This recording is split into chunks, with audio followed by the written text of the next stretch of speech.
J'ai dit, hey, c'est seulement pour me mettre mal à l'aise.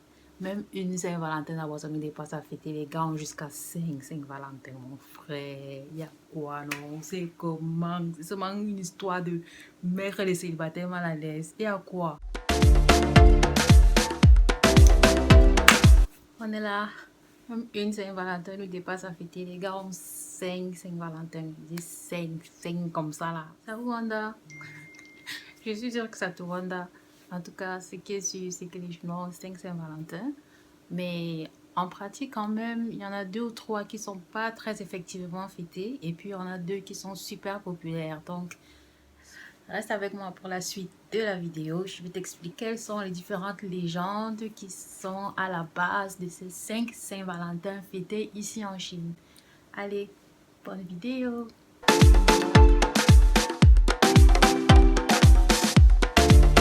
Donc, la première Saint-Valentin, en fait, la plus vulgaire, celle que tout le monde, on va dire, connaît, les jeunes d'aujourd'hui et enfin, toutes les générations ont quand même entendu parler, c'est la Western Valentine Day. En d'autres termes, c'est la Saint-Valentin des pays de l'Ouest. Si tu veux, c'est la Saint-Valentin qui vient d'Europe, celle qu'on connaît avec l'histoire de Valentin et de Valentine et blablabla, qui se passe le 14 février.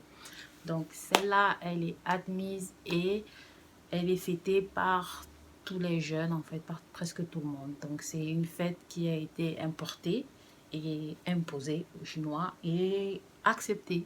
Donc, il n'y a rien à dire, on connaît tous la Saint-Valentin du 14 février, mais maintenant, il y en a 4 autres ici en Chine. La deuxième, c'est la Young Netizen Day, qui est fêtée le 20 mai.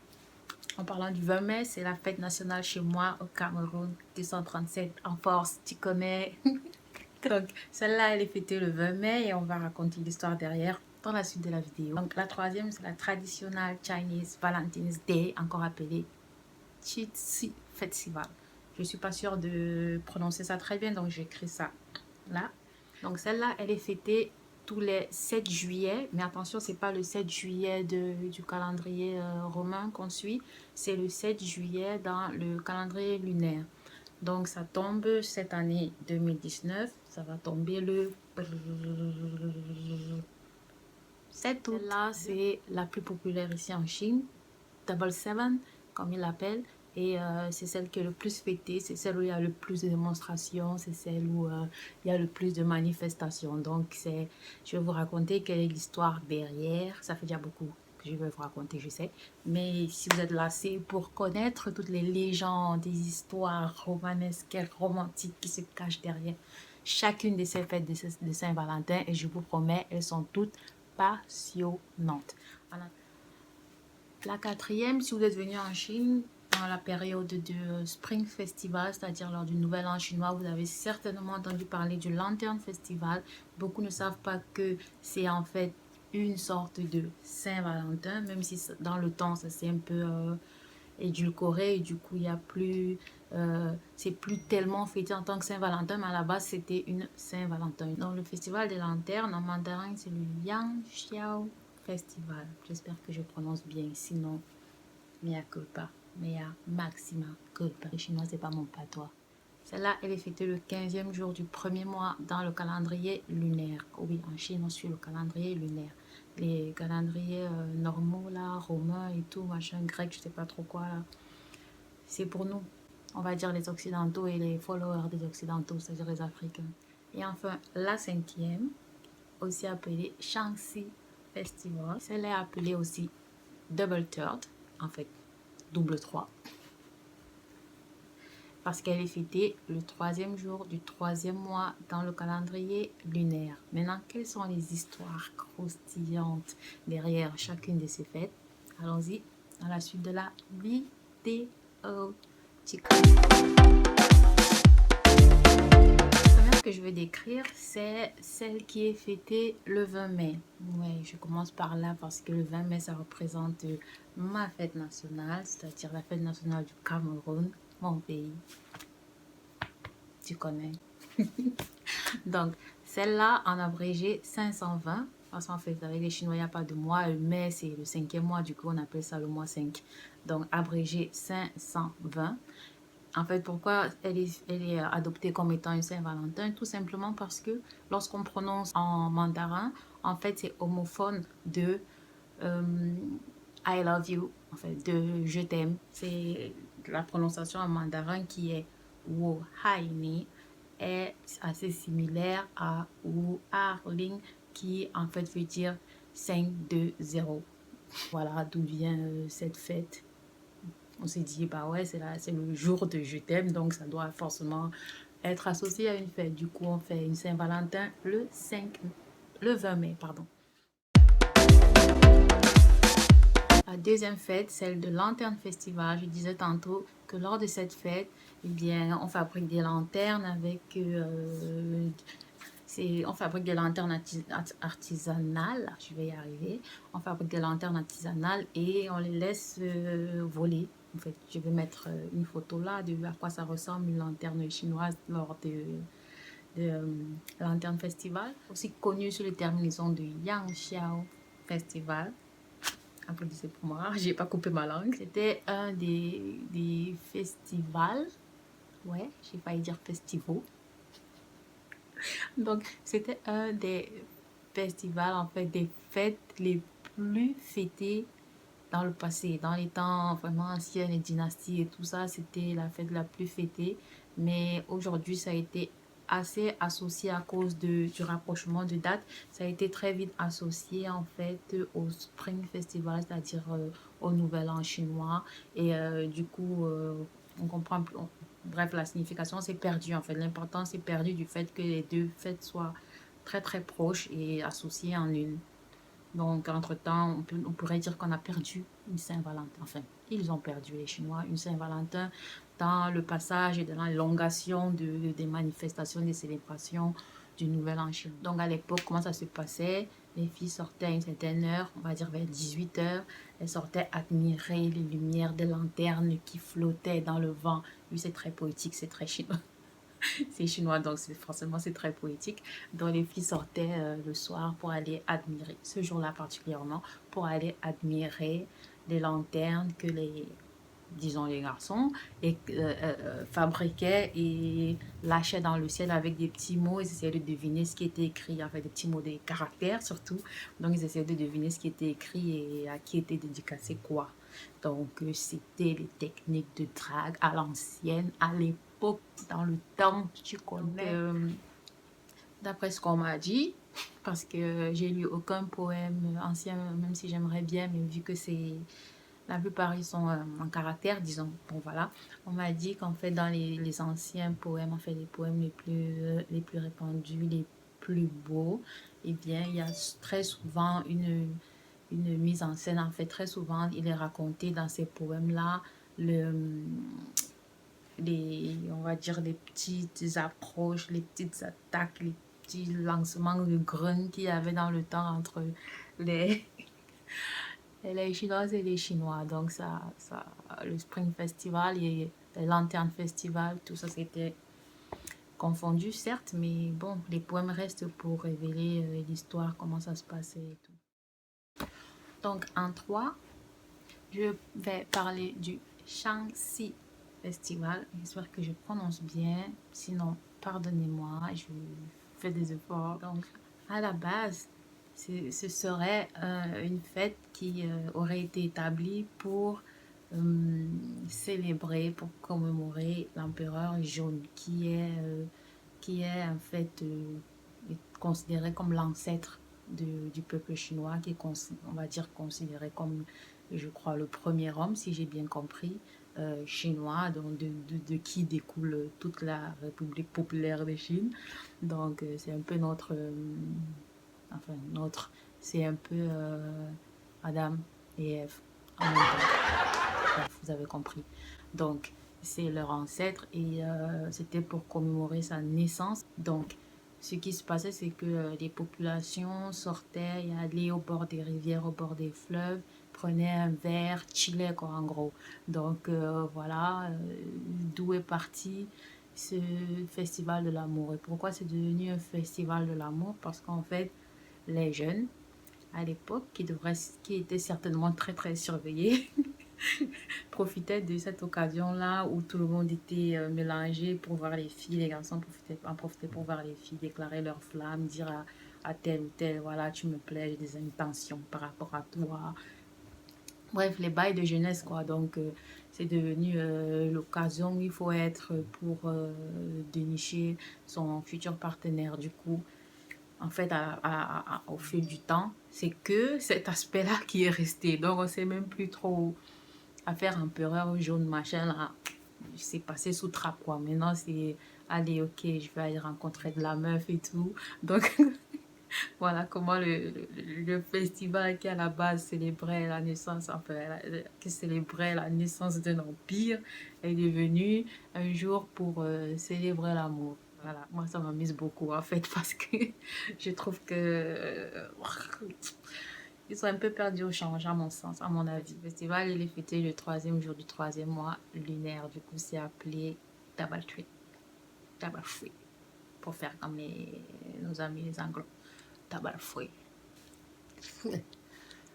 Tree. Non, j'ai pas. Bref, ils sont tombés. L'une des Saint-Valentin chinoises les moins fêtées de nos jours. Et d'après ce qu'on m'a dit, c'est juste certains groupes minoritaires, parce qu'il y a certaines ethnies minoritaires en Chine qui les fêtent, telles que les Swan, les Dong et les Shu. J'écris ça là parce que je suis à peu près sûre que ma prononciation est fausse. Donc, ce serait uniquement au sein de ces dernières, enfin, on va dire ces ethnies minoritaires là, que ce jour est encore considéré comme un jour de Saint-Valentin. La dernière Saint-Valentin, celle dont on va parler, c'est autrement, c'est appelé aussi Tichy Festival et c'est celle-là qui est communément acceptée comme étant la vraie, la plus grande, la plus importante des Saint-Valentin chinoises. Apparemment, c'est une des plus anciennes aussi. Elle a vu le jour au cours de la dynastie Han. Je vous mets les dates. C'est une fête qui à la base n'avait rien à voir avec l'amour, mais qui était d'importance significative auprès des femmes de l'époque à cause de la multitude de jeux et d'activités récréatives qui se déroulaient lors de cette fête. Ça a fait en sorte que c'est devenu très populaire auprès des femmes. C'est devenu vraiment apparemment une fête de grande importance attendue toute l'année. Et les femmes adressaient des prières pour avoir de la chance ou de l'ingénuité pour être plus performante au jeu, on va dire ça comme ça. Au final, au fil du temps, eh bien, il y a une légende qui a été associée à cette fête et qui du coup a fait en sorte que, qui a pris la place en fait et qui représente aujourd'hui le pourquoi de la commémoration, le pourquoi de fêter ce jour comme une Saint-Valentin. Donc, c'est la légende de Niu Lang et Xu Nu. Pour la petite parenthèse, je raconte cette légende très romanesque qui m'a moi-même assez touchée. Donc en fait, l'histoire c'est quoi? J'espère que je vais rien oublier. Donc du coup, l'histoire derrière la légende de Niu Lang et Xu Nu, c'est qu'en fait à la base, Niu Lang c'est un homme et il vit avec j'espère que je me rappelle bien de ce qu'on m'a dit. En fait, il vit avec son frère et son beau-frère, mais il est maltraité et du coup, il est malheureux et puis il va être même chassé de sa maison. Et lorsqu'il est chassé de sa maison, il fait la rencontre d'un vieil homme qui est en fait un être céleste, un être qui est en fait un être surnaturel. Donc, ce vieil homme lui montre le chemin du ciel. Et en fait, le chemin du ciel, mais pour aller au ciel, pour trouver des vaches malades. Je crois que c'est ça l'histoire. Des vaches malades ou une vache malade, je crois que c'est une vache malade. Et il lui montre le chemin du ciel vers cette vache malade. Du coup, il arrive là-bas, il traite sa vache malade, la vache du vieux, parce que c'est la vache du vieux, c'est logique. Donc, le vieux, le jeune homme traite la vache malade et pour le récompenser, pour le récompenser, le vieil homme le met en contact, c'est-à-dire arrange un rencard avec un ange du ciel, une femme belle et tout, qui est appelée Chinu. Et cette femme, donc, ainsi que ce jeune homme, bien sûr, arrive ce qui devait arriver, se tamponne, c'est-à-dire fall in love.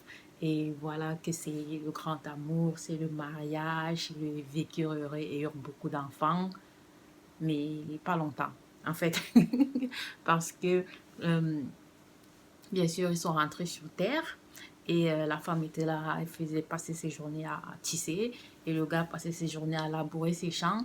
Et voilà que le roi du ciel apprend qu'il y a un ange qui a fugué du ciel et qui est allé sur la terre et qui s'enjaille dans une maison avec un simple humain.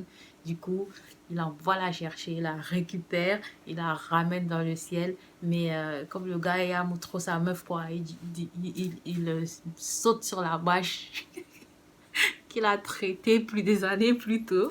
Il saute sur le dos de cette vache, je vais y arriver, cette vache vole jusqu'au ciel, il prend ses 2 enfants sous les bras, il va trouver sa femme et la mère de ses gosses.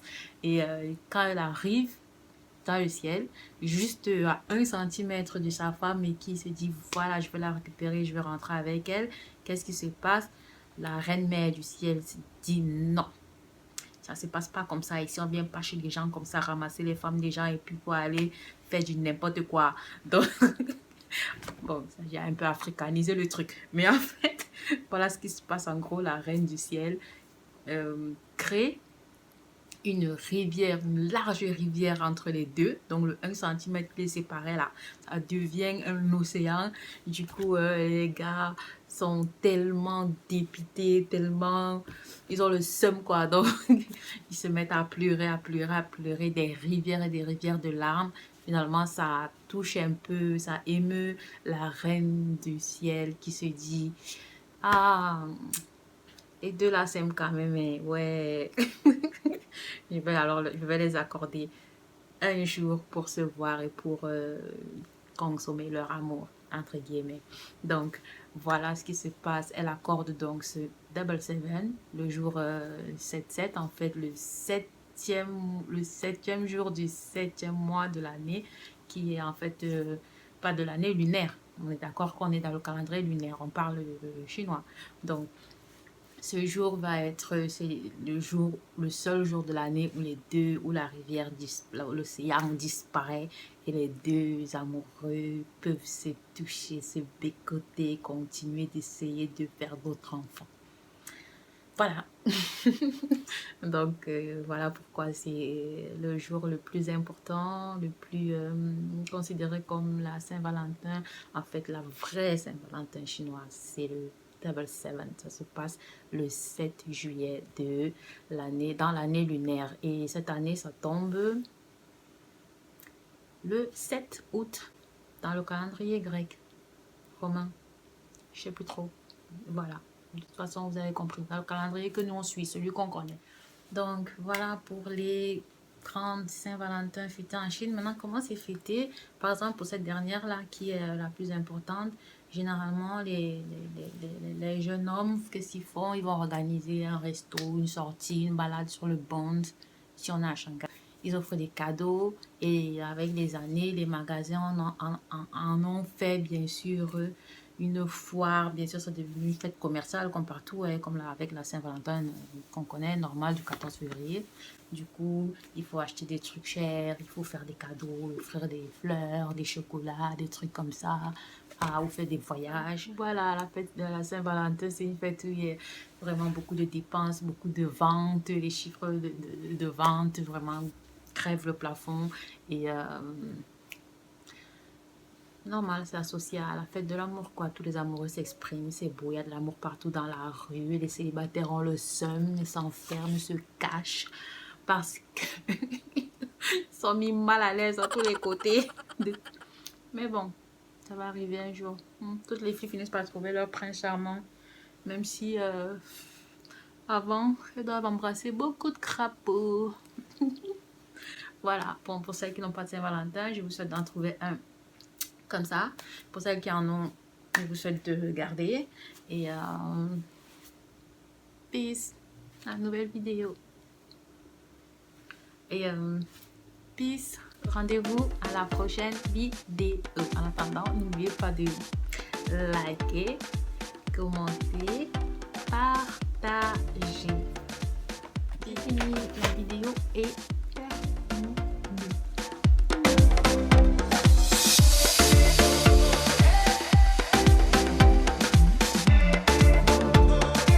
Une Valentine, que cherche une Valentine.